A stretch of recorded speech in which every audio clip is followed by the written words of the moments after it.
Eh bien, nous choisissons un grossissement par rapport auquel, disons, la notion de sujet se dissout, s'efface, s'abolit. Nous étudions des mécanismes qui se passent à l'intérieur de la pensée, mais à l'intérieur d'une pensée qui déborde de tous les côtés ce petit secteur limité de pensée que le sujet croit lui-même appréhender. Claude Lévi-Strauss est un éminent anthropologue français du XXe siècle.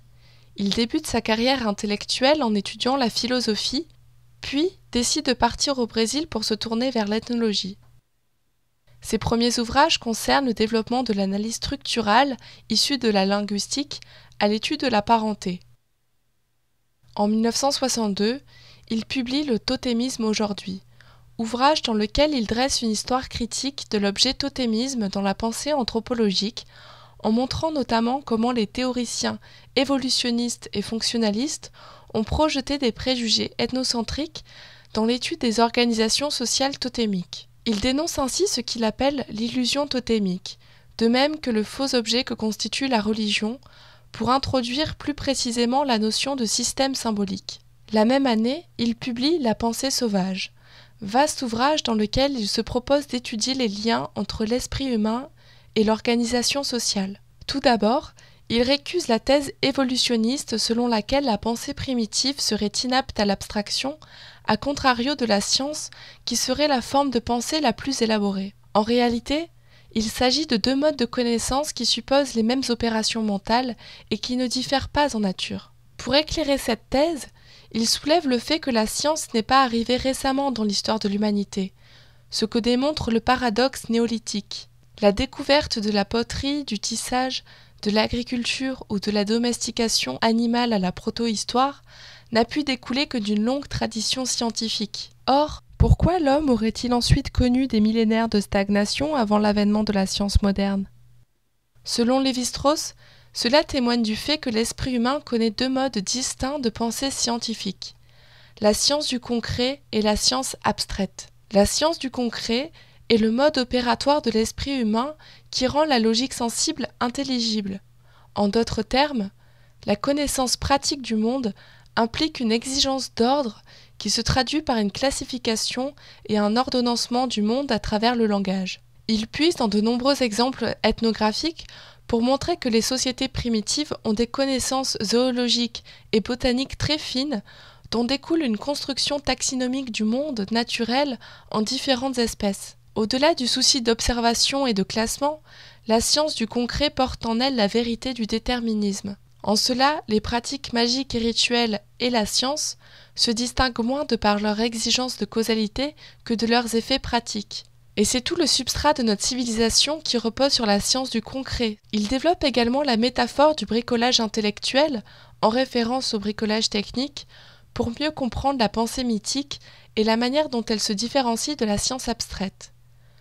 Le bricoleur manie des signes, au sens saussurien, qu'il réagence dans une forme logique pure.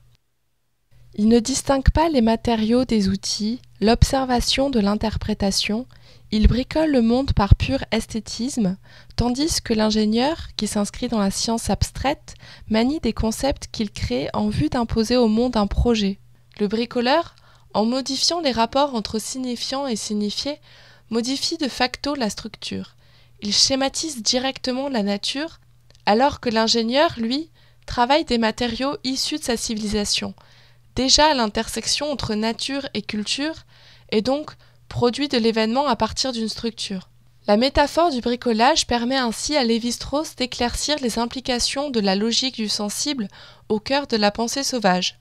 Il faut bien avoir en tête que celle-ci n'est pas consubstantielle à un type particulier de société, comme pourrait le laisser croire l'évocation du concept de mentalité primitive chez Lévi-Brühl, mais est une modalité de l'esprit humain à l'origine de toute pensée, qu'on retrouve entre autres dans les institutions totémiques.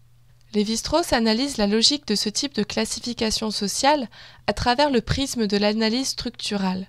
Le problème totémique de l'identification d'un groupe humain à une espèce naturelle est identique au problème linguistique de l'identification de mots et de choses, ce sont tous deux des rapports arbitraires. L'observation des espèces animales et végétales fournit un modèle naturel de différenciation et de production de variations culturelles. La signification n'apparaît alors pas dans le rapport d'homologie entre une espèce et un groupe, mais dans la série de leurs écarts différentiels. D'ailleurs, le contenu empirique du totem peut très bien ne pas être issu du monde naturel. Dans la perspective de Lévi-Strauss, les mythes et l'idéologie sont le produit de contradictions observées dans la nature. Comme il l'écrit, les phénomènes naturels ne sont pas ce que la pensée mythique cherche à expliquer, mais sont ceux au moyen de quoi les mythes cherchent à expliquer des réalités logiques. La vérité des contradictions est primordiale par rapport à la diversité empirique des contenus mythiques et pratiques. Voilà pourquoi on retrouve le même noyau de réponses religieuses face aux contradictions logiques. À travers cet ouvrage, Lévi-Strauss explore différentes pensées classificatoires, en pointant surtout la manière dont les tenants du totémisme ont découpé artificiellement le niveau de classification relatif aux espèces naturelles pour le réifier en lui accordant une valeur d'institution. Cela lui permet d'introduire une vaste critique des explications tautologiques des théories qui ne perçoivent dans le rapport de l'homme avec son environnement naturel qu'un rapport utilitaire et pratique, alors même qu'il est tout d'abord une construction symbolique. De même, les prohibitions alimentaires et les règles de mariage qui apparaissent à nombre d'anthropologues comme des traits nécessaires à l'institution totémique n'en sont pourtant pas exclusives selon lui. La primauté de l'infrastructure qu'il défend ne correspond ni au matérialisme historique, ni au fonctionnalisme, mais à un rapport entre nature et culture selon lequel les phénomènes naturels fournissent une assise à la pensée, que cela soit au niveau des modèles classificatoires, d'association, de différenciation ou de contradiction pratique, qui se déplacent ensuite dans le domaine logique. Tout au long de la pensée sauvage, il développe également une réflexion sur le rapport entre structure et événement, autrement dit sur l'histoire.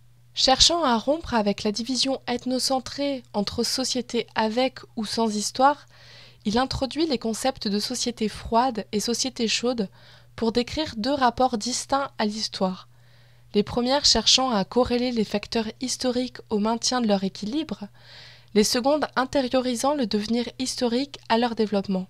De plus, il récuse le rapport d'homologie entre historicité et humanité. Pour cela, Lévi-Strauss discute longuement l'ouvrage de Sartre paru en 1960, Critique de la raison dialectique. Sartre définit la dialectique dans la filiation hegélienne, comme progression qui s'appuie sur une négation. Ainsi, il oppose la pensée dialectique, capacité de la conscience à dépasser ses conditionnements objectifs pour se projeter, à la pensée analytique. En cela, l'existentialisme est une philosophie de la conscience individuelle et de la liberté qui postule que l'humanité se réalise à travers le dépassement des structures qui le conditionnent. Or, Lévi-Strauss entend faire une anthropologie de type scientifique reposant sur une épistémologie objectiviste. Dans la perspective structurale, le sens n'émerge pas au niveau subjectif de la conscience individuelle, mais bien au niveau du système de relations entre signes.